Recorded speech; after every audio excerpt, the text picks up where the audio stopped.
Happy Halloween, everyone! It's Joshua Reviews, and guys, Halloween month is officially over. I know, how sad, but don't worry.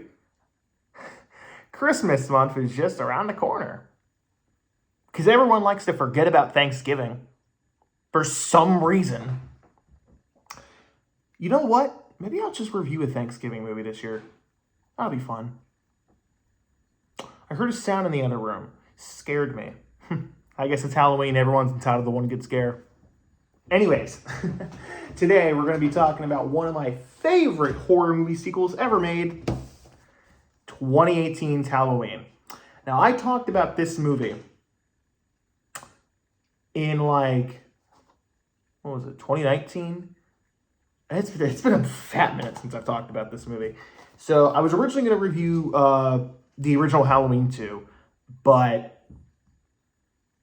I reviewed that movie only 3 years ago? So I'm going to give it another year. Next year I'll talk about it. But today we're going to be talking about Halloween 2018. The first sequel, directed and written by David Gordon Green and produced by Seth MacFarlane, right? Yeah, whatever. Anyways, so yeah, Halloween 2018. So the hype for this movie was insane. If you guys were there for the hype, right? Because when this movie came out, it was like, holy cow, we're finally getting we're getting Michael Myers back. We're ignoring all the sequels. We're jumping straight into it, making him this sadistic serial killer with just the motivation of being pure evil. Nothing else. No brother-sister plot line. Nothing. Just, it's going to be a crazy loon who's out on the streets on Halloween night.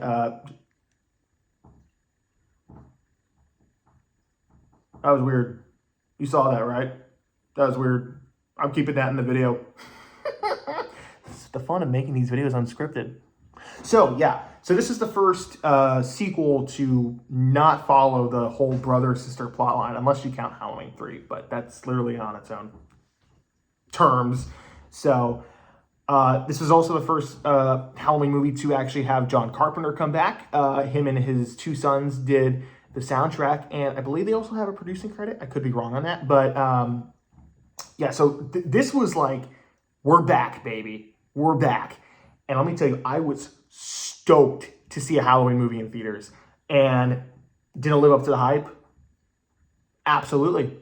Abso-freaking-tootin'-tootin'-tooly. That's a word. I love this movie. I still remember seeing it in theaters and just being blown away by it. It became a tradition for me and my dad to see every new Halloween sequel in theaters. So I saw 2018 on Halloween in theaters. My dad saw Kills in theaters on Halloween with my dad, and same with Ends. And honestly, I'm really sad that trend is not going to continue because, who knows until how long the next Halloween sequel comes along, because they're going to make another one despite the last movie. Anyways, I'm talking about too much other junk. Let's talk about the movie, right? So it's 40 years after the events of the first movie, and we jump straight into Michael being locked up. They explain that they caught him off screen, which is explained in Kills, but we're judging this on its own, right? And these two podcasters are trying to kind of bring back the story of Michael. They're trying to find new discoveries, and when they interview Lori's like, there's no new discoveries. He's just a serial killer. Whatever. But what I find ironic about that is the complete opposite. I said that really weird. It's the complete opposite of her character in the movie, because she is obsessed with Michael, which one of the criticisms I hear people talk about this movie is how Lori wouldn't be, all defensive, and, she wouldn't, want to become military survivalist mode or whatever. It's like, have you seen people with PTSD? Have you seen people with survivor's guilt? That shit's real. This is totally not uncharacteristic for her character. If anything, I feel like this is completely fitting with her character. Because even in the original movie, Lori describes herself as being a Boy Scout or a Girl Scout or whatever difference there is. So it's like, yeah, in the original movie, she can fend for herself. So it makes total sense that this would be in line with her character. And what I also like about this movie and Lori is how it feels like a natural progression despite the 40-year time jump, because this obviously was made 40 years later.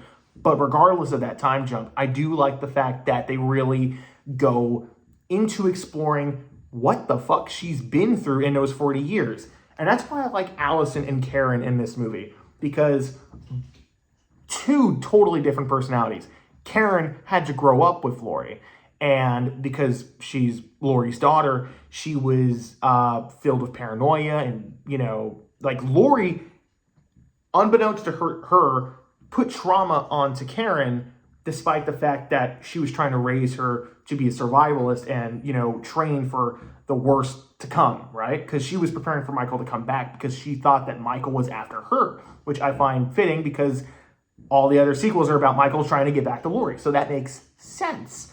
So you could almost talk about it as like Laurie heard the legends, because that's kind of what it is in this movie. It's like the whole brother-sister subplot of the other films is kind of like an urban legend. Like, wasn't it her brother who killed all those babysitters? It's like, nope, just a bit someone made up. So you can totally buy into the fact that that was an urban legend that maybe Laurie heard. So she's like, Michael's after me. He's going to come and kill me, right? So she projects it on Karen, and Karen is like, nope, nope. She totally puts on this facade that the world isn't evil and that it's not dangerous, and that's kind of projected onto Allison. But Allison wants to be close with Laurie, so she's more closer to her than her own mother, I feel like. So what I really like about all these different characters is how deep and complex they are, and they feel natural. They feel real.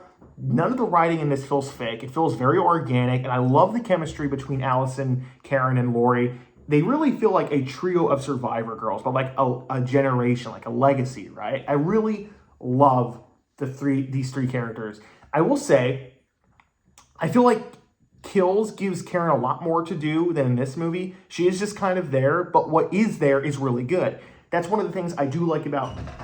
Moff is coming back. That's one of the things I do like about David Gordon Green as a director, despite what people will say about him. I love how he's able to add character moments that will come in later into other movies that will feel organic. Like, for example, when the two podcasters are going to the cemetery where Judith's grave is, and I forget what her name is. I forget what her name is, but she's basically like the caretaker over the cemetery, right? She comes back in Kills. I didn't even realize that first time watching Kills until I rewatched 2018. I was like, wait a minute, that's the girl from Kills. I love how David Gordon Green will have little background side characters come back in the sequels. That makes the world more believable, makes it feel breathed in, right? I really love that attention to detail. I really like how David Gordon Green does pay attention to that, because that's something movies and especially sequels don't do very often. So I love it when you see stuff like that, and especially this trilogy of film. Now, of course, I'm talking about 2018 here. So I do like the fact that even the side characters have noteworthy scenes. Every character in this film is memorable. And that's what I love about the original Halloween, is how every character that you get introduced to is memorable. I remember all the little characters. Same with this movie. Same with Kills and same with Ents. Sure, say what you will about those sequels, right? Say what you will about this sequel, because there are some people who don't like this movie. That's fine. I'm not trying to change your opinion on that. But you can't deny what's presented. I feel like that's kind of obvious. Like, you can have an opinion on it, but I feel like you have to kind of at least give some sort of leeway to the fact that David Gordon Green actually had characters come back that were small and minute in this movie. Like, I didn't know that Officer Hawkins was going to come back for Kills and Ends, especially with how his character comes to an end. I also will say that is one of the issues I do have with this movie, is the fact that, if Kills and Ends had never happened, there's a lot of unanswered questions. What happened to that night what happened on that night where Michael got caught? We never see that, right? That's not explained until Kills, which I like. But if Kills never happened, that's some unanswered questions right there, especially Hawkins. He's the one who apprehended Michael that night. But in Kills, we later find out much more went down that night. So there's a lot of, there's a lot left to be desired. But we have the sequels to thank for that. But in this movie, that is still kind of an issue I do have with it. But I digress. One of the other issues that a lot of people have is the Dr. Sartain scene, which I could leave it or take it. It doesn't bother me as much as some other people do. If anything, it kind of prepared me for what was going to happen in Halloween Ends, where Corey daunted the mask, or what's the term? I don't fucking know. Or he took the mantle for a short time, right? Like, you know, he's a crazed fan. He's obsessed with Michael. Isn't everyone who loves Halloween an obsessed fan of Michael Myers, right? I mean, there's a reason I wear this shirt. There's a reason I have a Michael Myers mask. So it's like this whole Dr. Sartain thing. It's like, yeah, it's dumb, kind of cringe when you see it. I'm not going to spoil it, but when you see it, you're going to like, what? If you've never seen this movie, by the way, that's what I'm saying. If you've never seen this movie, when you get to that moment, you're going to be like, what? But it doesn't bother me as much as other people, I feel like, because it's just like, dude, we had Halloween Resurrection. We have Rob Zombie's Halloween 2 and Halloween 5. This is not nearly as bad as some people are making it out to be. Same with Kills, same with Ends. It's like, guys, have you seen Halloween 5? Have you seen Halloween Resurrection? Come on. We don't need to go there. But going back onto the things I like.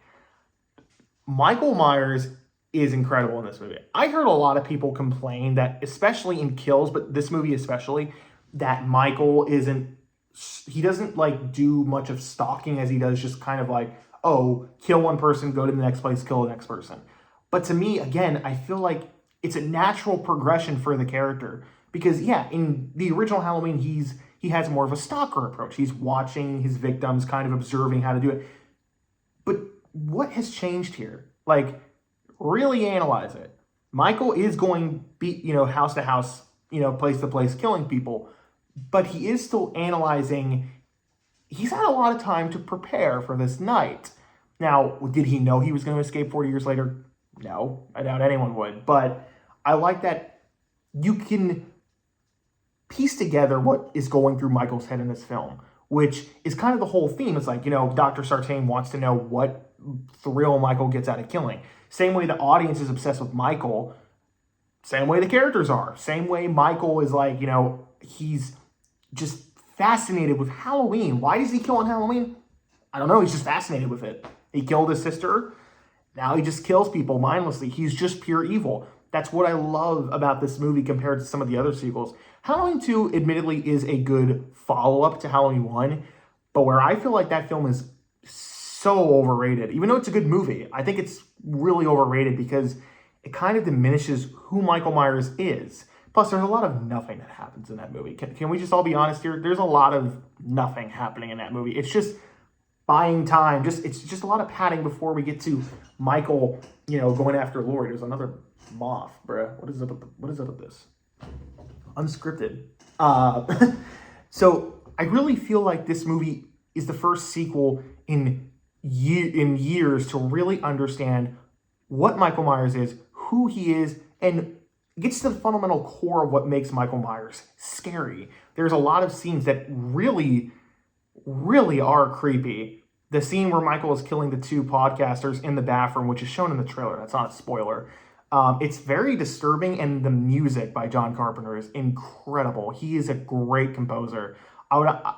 It's not a diss on John Carpenter as a director, but I think he's a better composer than he is director because he fucking nails it anytime he does a soundtrack.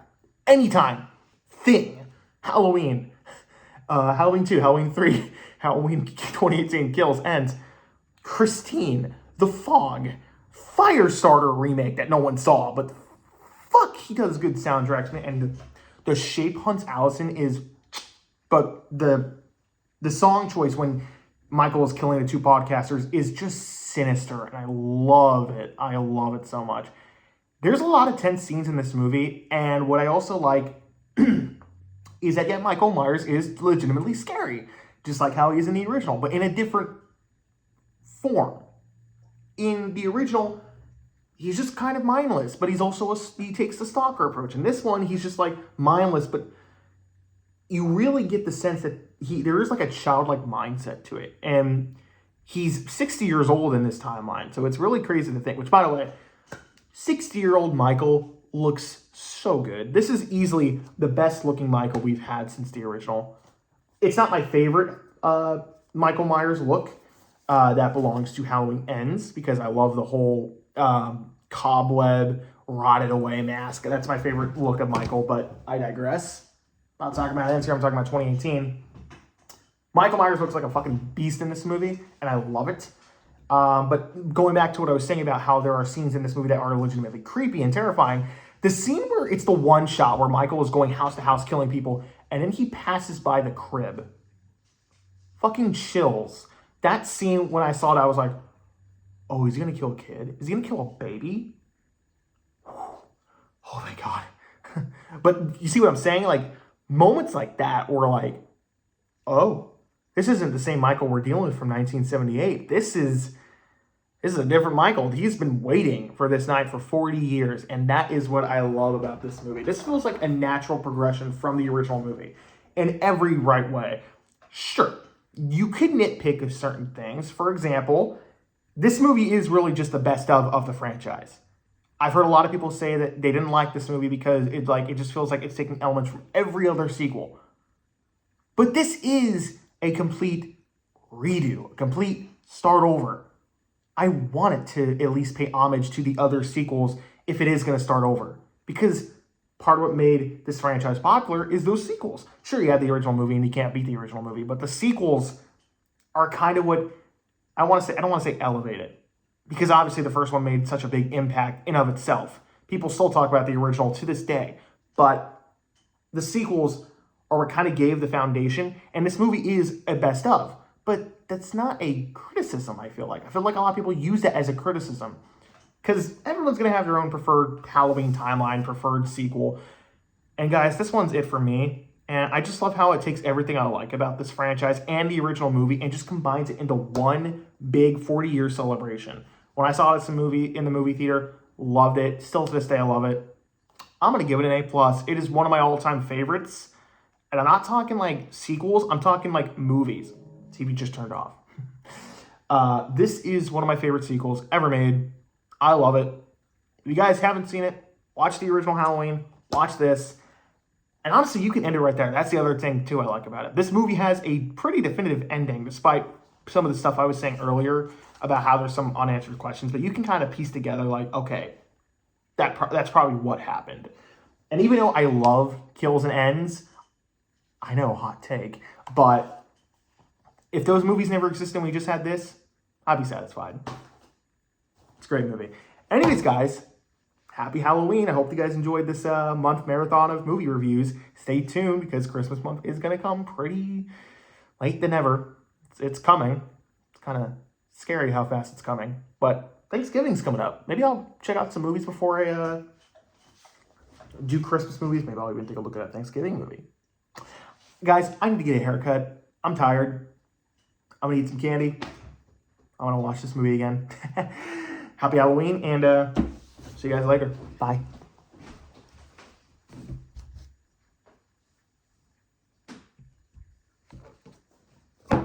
It's Zirkin time.